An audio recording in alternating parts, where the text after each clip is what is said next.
थोड़ा सा आगे मुझे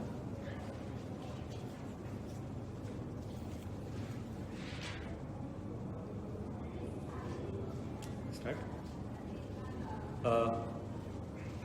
Hi everyone, this is Rohit here. Looking forward to a very interesting discussion today.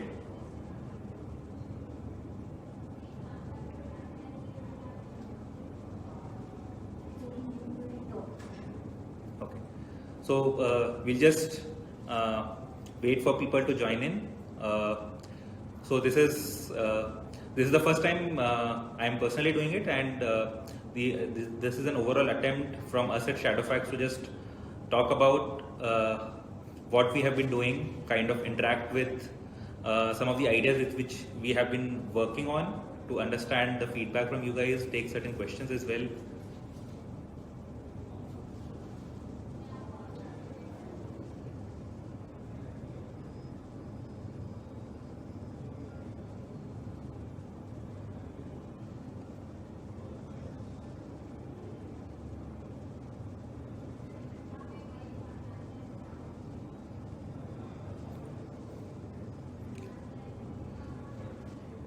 So I'll just start by just introducing myself. So I can see that people have joined. So welcome everyone. Thanks for joining in. And I think thanks for joining in on time. So just a brief about myself. I am Rohit. I have been with Shadowfax for close to 2 years now. I take care of the hyperlocal and the e-commerce business verticals. Before that, I worked with Myntra for close to 4 years. There I was managing the private labels business, the pricing and promotion strategy for them. Also have a couple of years experience with Mondelez, where I was looking at supply chain finance. So came from the FMCG industry, moved into e-commerce, and have now kind of come into the logistics sector. And the 2 years here have been quite fascinating. A lot of interesting things happening, and probably the last 1 year has in itself been equal to almost 10 years because of the number of changes which we have seen, the number of innovations which we have made, driven by the circumstances. So it's been quite an interesting journey. So the way we will do it today is after the introduction, we'll just get into some amount of deep dive into what the different business verticals are, what we are doing at Shadowfax, what are some of the new things which we have been doing, and also take questions. So please feel free to keep asking questions as well. I'll attempt to answer as many of them as possible. The camera angle is not good. One second.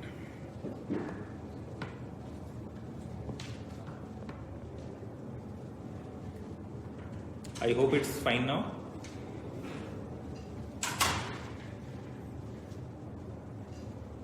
Yeah. So I see all questions are already there. So when is FK Hyperlocal going to start? So we actually have already started Flipkart Hyperlocal in Bangalore. We are already covering almost whole of Bangalore, delivering within 90 minutes. So it's a pretty interesting model which we have been working on. So to begin with, let me start with the hyperlocal business. I'll just give a brief idea about what we do here. So hyperlocal, in very simple terms, is a point-to-point delivery business wherein you pick up stuff from a restaurant or from a store and directly deliver it to a customer, right? And typically for a food delivery, you expect the delivery to happen maximum within 30 to 35 minutes. And for a non-food delivery, you typically expect it to happen within 90 minutes to 2 hours. Right, so that is something which is one of the core strengths of Shadowfax. We actually started 5 years back with hyperlocal as our target. Right, as of today, we work across all the major players in the industry. So when it comes to food, we work with Swiggy, Zomato, Magic Pin, etc. We work with McDonald's, we work with Pizza Hut, KFC. When it comes to grocery, we work with Big Basket, Flipkart Hyperlocal, as someone asked, right? So, and it's a very, very interesting way in which we do it. So, to begin with, our rider model is a crowdsourced model because we believe in creating micro entrepreneurs out of the delivery partners who are working with us. So they can actually choose when they want to work with us, and we actually attract them based on the earnings potential they have if they deliver with us, right? So that is one of our core strengths which differentiates us, and we have a very high retention rate of more than 70% among the riders who are working with us on this model, right? And some of the things which we offer are GPS based tracking, live customer support, right? If a customer has any problem, they can immediately raise it over a tech or an app to us, and we immediately correct it, right? And the interesting part from a macro perspective is that the Indian market is actually very closely following the Chinese market. So when the Chinese market had started with hyperlocal food delivery, they actually started with in-house logistics being 100%, and now the in-house logistics is less than 20% of orders for all the major players in China, right? Whereas in India it is exactly opposite. Even today in-house logistics is almost 95% of the market, and third party is less than 5% of the market, right? As far as hyperlocal delivery is concerned. So that is the opportunity we see, and it is directly dependent on the value we bring in, right? The reason why in-house logistics has been the model to go is primarily because the customers clearly demand good customer service at no to very low delivery fees, right? And in the past, it has been difficult for a third-party player to actually provide it. But the model which we bring in, wherein we have a asset-light model and crowdsourced delivery partners, along with the technology which we bring in, we are actually able to offer very high efficiency without compromising on customer service, right? So our customer service metrics are actually on par with all the big players in the market, right? So that is the reason why we have been able to get an entry into the market, and we strongly believe that the potential is huge, right? Just talking about some of the things which we have been doing ever since the pandemic hit, right? We immediately put in place a contactless delivery mechanism, right, wherein the riders can actually deliver without interacting with the customers.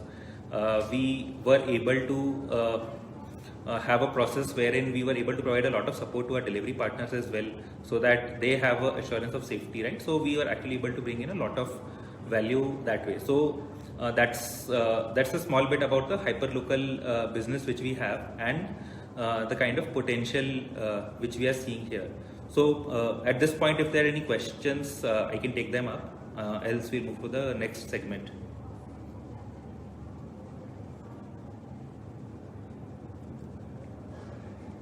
Okay, so I'll quickly move on to the other part of the business which I wanted to talk about today, and that is e-commerce, right? So e-commerce is actually a very interesting one. So we actually did a study recently with Redseer and came out with a Redseer Shadowfax Logistics Index, and one of the things which came out there was that in financial year 2020 there were actually 2.5 billion shipments which were delivered to customers from e-commerce websites, right? So just to take a moment to process that number, it's almost 2,500 crore shipments, right? And the projection is that this number is going to increase 4 times to 10 billion shipments within a span of 4 years, right? So this 2,500 crore shipments is actually going to become 10,000 crore shipments within a span of 4 years, right? So that is the kind of potential which we see, right? And the drivers of this growth, right? Whenever we talk to our customers, whenever we talk to our clients, right? The only constraint to growth, right, is providing great customer service at a reasonable network efficiency, right? So what, in simple terms, what it means is that we should provide maximum coverage and very high quality customer service without compromising on cost per order, right? Because cost per order determines the profitability of the business, and customer service is essential for the growth and continued orders from a customer, right? So I think that is where we very strongly come in, right? We as Shadowfax have always believed in creating our pulse close to the ground and listening to what our customers want, right? Just to give a context, Just to give a context, sorry, I was just reading the question. So we already have started the Flipkart hyperlocal delivery in Bangalore, expecting to expand it to other cities very soon. Yeah, so just to give a context, we actually started e-commerce business with the reverse logistics, right? By reverse logistics, what it means is the returns which a customer places, we actually specialized in doing a doorstep quality check of those products and then bringing them back to the warehouse for restocking. Now, why did we start with reverse, right? When we talk about e-commerce, we always think about forward. The reason we started with reverse was based on a very, very clear insight that this is an area where customers were really frustrated, right? They were actually getting decent service. As far as forward was concerned, they were getting their products within promised amount of time, right? They were reasonably happy with the delivery partner who was giving the orders, right? But what happened was that when they wanted to return the product, the pickup didn't happen on time. They had to wait for 6 days, 7 days for the delivery partner to come up and do the delivery. Then when the pickup happened, the actual refund used to take more than 15 days, 20 days, right? So just imagine as a customer, right? You have spent, let's say, 1,000 rupees on a product, you have given the return, and then you have to wait for 7 days, 8 days to actually get the refund, right? It's a very, very painful process. And we realized that we can actually solve it through technology, and we can solve it from our end. So what we did is we actually created a custom-made product wherein the rider can actually do the check of the product on the doorstep itself, and if the product is matching what the product was supposed to be, the refund was initiated instantly. To add to that, we used to attempt more than 90% of the shipments within 4 hours of getting the request, right? So just imagine the customer delight, right? You place a return request today, and you got the return pickup today itself, and you got the refund instantly. It's like a complete game changer, right? And that is the clear insight we began with, and we built a very, very strong product around it. And we actually started working with some of the biggest names in the industry, right? So when we started 3 years back, we started with Snapdeal, Paytm, Jabong, Myntra, right? And all these players are still working with us and really, really happy with our services as well, right? So then when we got into reverse and we actually made our mark there, then we actually again looked at customer insights to understand what is it that needs to be done in forward, right? And one clear thing which we realized was that there was a clear pain point for the e-commerce players, that the undelivered percentage of shipments was really, really high, right? So for every 100 shipments which were being attempted, only 70 to 75% of them were able to get delivered, and 20 to 25% used to actually get undelivered, right? And again, we took a fundamentals approach to it. We approached it from first principles, and we actually identified a number of things which can be done to reduce the error rate, right? Just to give you an example on it, one major problem which is unique to the Indian context is that our quality of addresses is not so great, right? What happens is that either the address will be incomplete, or the same address will be written in multiple different ways, right? And the problem it creates on the last mile is that the delivery partner is actually not able to identify, right, what is the address actually meant to be, right? And how does he approach that address, right? So we have actually been using our data science to standardize the addresses and actually predict the quality of the addresses the moment we get it from our client, right? So what it helps us do is that it actually helps us predict the address quality, and if the quality is not good, we do a number of corrective steps there and then itself to ensure that the delivery happens. And just to give you in context, the difference in delivery rate between a low quality and a good quality address is almost 15 percentage points, right? 15 percentage points. That's the extent of difference which we see between a good quality address and a bad quality address, right? So that has been a right to entry in the forward leg of the e-commerce business, and that is something which we are going very, very strong with. Again, talking about the pandemic times, I think even in e-commerce, we actually did our highest ever number of innovations within a short period of time. We did a number of actions to ensure that our staff working on the ground remain safe. They are able to work with a good level of satisfaction, right? So, and that is something which we'll continue doing going forward as well, right? So that is just a bit about the e-commerce business and how and what are the kind of things which we have been doing there. So again, I'll take a pause here and will again like to see if there are any questions which you guys would like answered.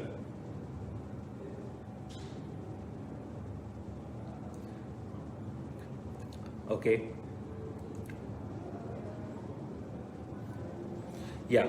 So I think I'll probably again go back to some of the changes which we have been seeing in the industry post the pandemic, right? So actually these are two different worlds, a world which was there before COVID and the world which we have been seeing post COVID, right? So just talking about some of the basic changes, right? So I think one of the things which we have gained traction is the fact that people have become much more willing to use digital modes of payment.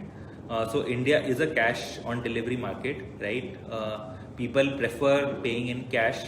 Almost 70% of the orders are cash orders, be it e-commerce, be it hyperlocal. So one of the major changes we saw was that people wanted a hybrid way in which they can continue paying without kind of using credit cards, right? So one of the things which we have innovated is we actually came up with a doorstep UPI solution, wherein the rider app will have a QR code and it can be scanned by the customer at the doorstep and the payment can be initiated there and then itself. Right. Now, so I think there is one question that what are some of the tech capabilities and innovations which have been brought in the e-commerce sector by Shadowfax, right?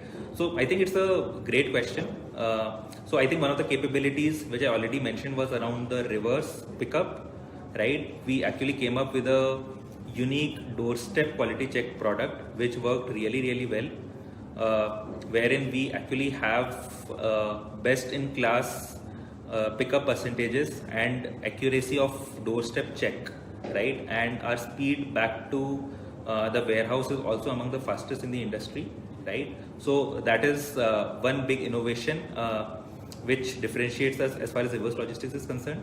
I think another major innovation which we have been driving is that we have actually brought in a seamless end-to-end logistics solution as far as e-commerce is concerned, right?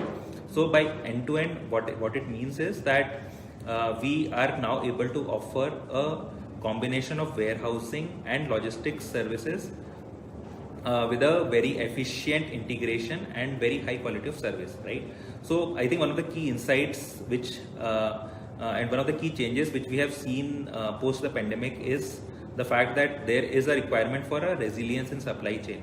You cannot afford to have all your inventory lying at one location, and then if that location gets shut down for any reason, be it a lockdown, be it something else, right? Your whole supply chain goes for a toss, right? So what has become really, really important is that a variabilized way of storing inventory in multiple locations so that the inventory is close to the customer and no single failure point can lead to failure of the supply chain, right? Coupled with that, right, customers are increasingly demanding high speed of delivery, right? And one of the challenges which come in high speed of delivery is the fact that there is a handover gap which happens between the time the handover happens from the warehouse and the time the logistics partner takes it up, right? The advantage with an end-to-end solution actually is that because Shadowfax is operating both the warehouse and the logistics service, the handover can actually happen at a much more aggressive cutoff, and the delivery can be assured within 24 hours, right? So that is something which we have been doing with a number of FMCG and e-commerce players, and it has been a really successful model. So again, I see a question here. Where can I get the RSLI report? So just for our viewers, so RSLI report is the Red Seer Shadowfax Logistics Index, It is the report which we created along with Redseer to assess the state of logistics in the country today. And to get your hands on the report, you need to go to shadowfax.in/RSLI, right? There you will get a download link, and you can actually it is freely available for everyone to read and actually give feedback as well. And we would definitely welcome feedback from everyone here in terms of what are the questions they have or any changes they would want on it. Yeah, so continuing on the previous question, so on the tech innovations front, right? So I think end-to-end logistics is one major innovation which we have been driving in order to kind of create great customer delight, right? Another thing which we are working on is a number of small steps, but taken together really big steps to increase the network reliability, right?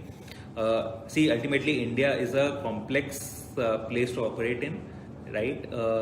Logistics is not easy, and there are a number of back-end processes when done right can actually lead to a lot of value in the front end, right? So just to give you a simple example, right? When we do a shipment pickup from a merchant, right? There is a check which is required in order to ensure that the product is correct or not, right? So the process used to be, if the process is manual, what can happen is that at a big scale, out of every 100 shipments, you might be picking 5 shipments incorrectly, but taken together at a scale of 10 lakh, it is almost 50,000 shipments which are incorrect, right? What we have brought in is a very simple process wherein a system scan actually indicates that the product is incorrect, so that things can be corrected then and there itself, right? Similarly, we are doing a similar thing for ensuring that the product doesn't go at a different location than where it is supposed to be, right? So the moment a scan happens at a particular location, there is a flag which goes in the system so that everyone knows that there is a misroute which has happened and we can correct it immediately. So these are like, these are probably not big innovations in isolation, but taken together, they lead to more than 99% network reliability for us today, right? So I think those are some of the things which we have been driving very strongly on the e-commerce front. Please do let me know if there are any other questions before we move on to the next segment.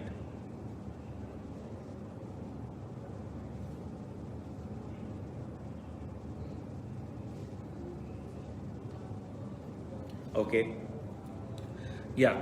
So I think another thing which I kind of wanted to talk about was the fact that there is another interesting change which we have seen in the hyperlocal sector, and that is around dark stores, right? So what does a dark store mean? A dark store is nothing but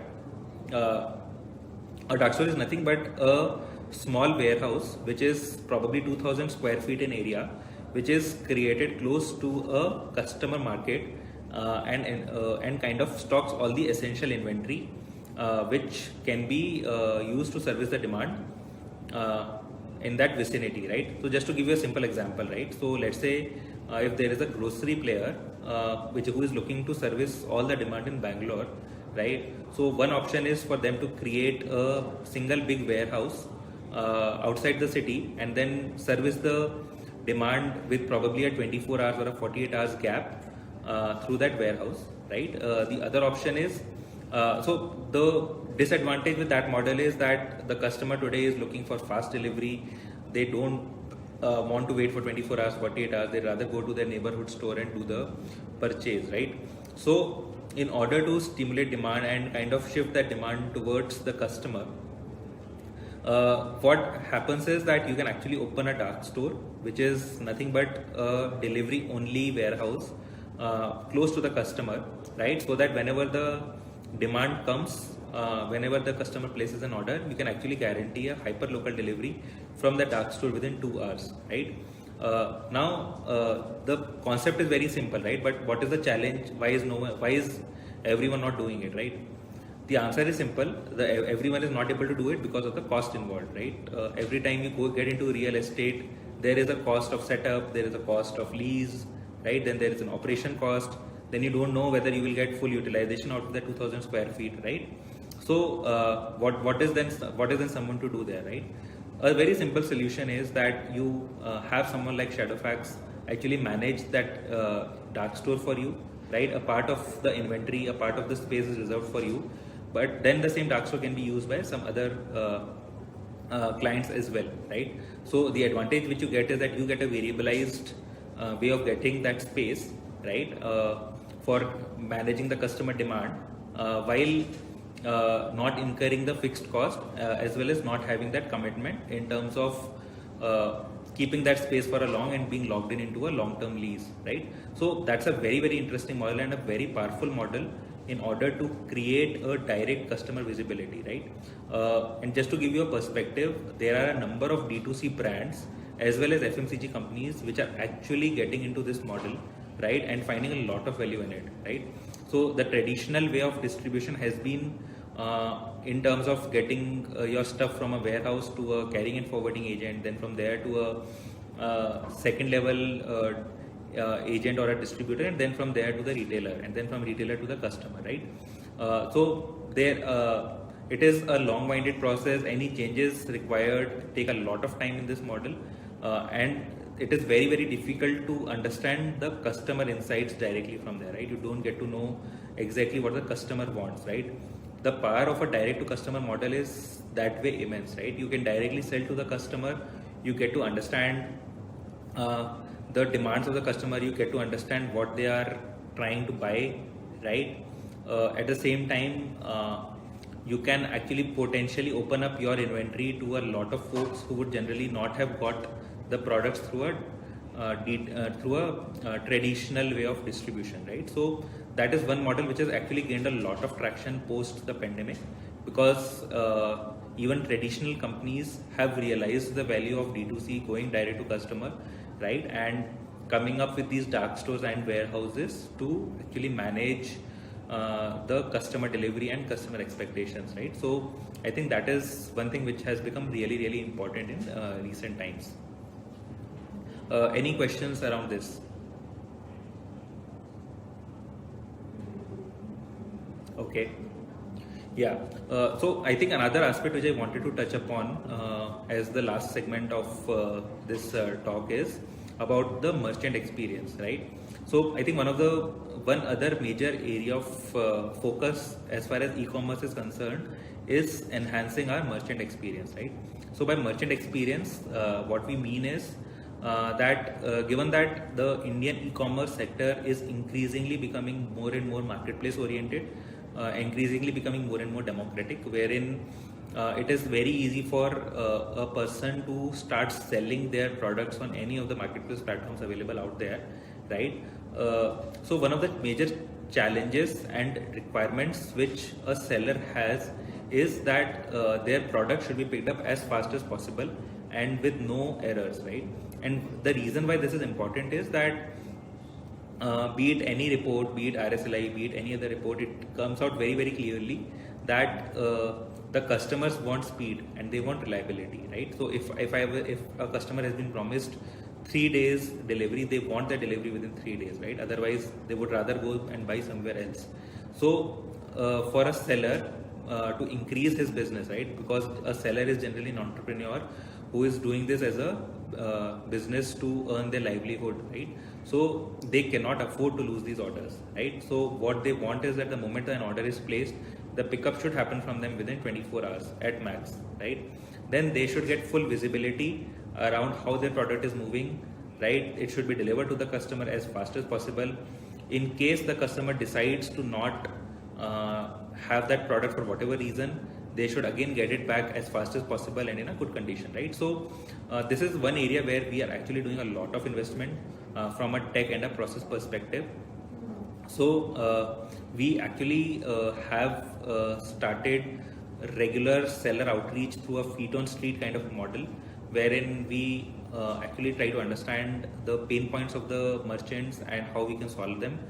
We have also done a number of tech innovations to increase the trackability of the shipments, so that the merchant gets to see at every point where the product is and what is happening to the product and whether the customer is able to get the product on time, right?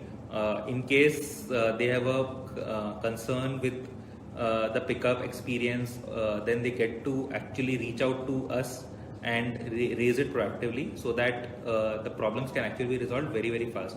So we strongly believe that merchant experience is going to be one major differentiator as far as e-commerce logistics is concerned, and that is something which where we are putting in a lot of focus. Yeah.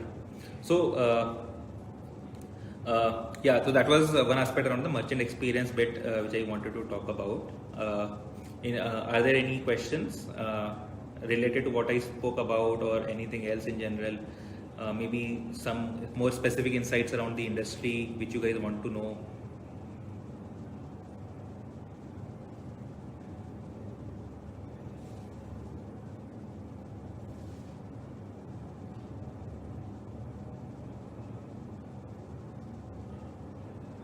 Okay, so I think that's it from my end. I think it was a thank you everyone for joining in.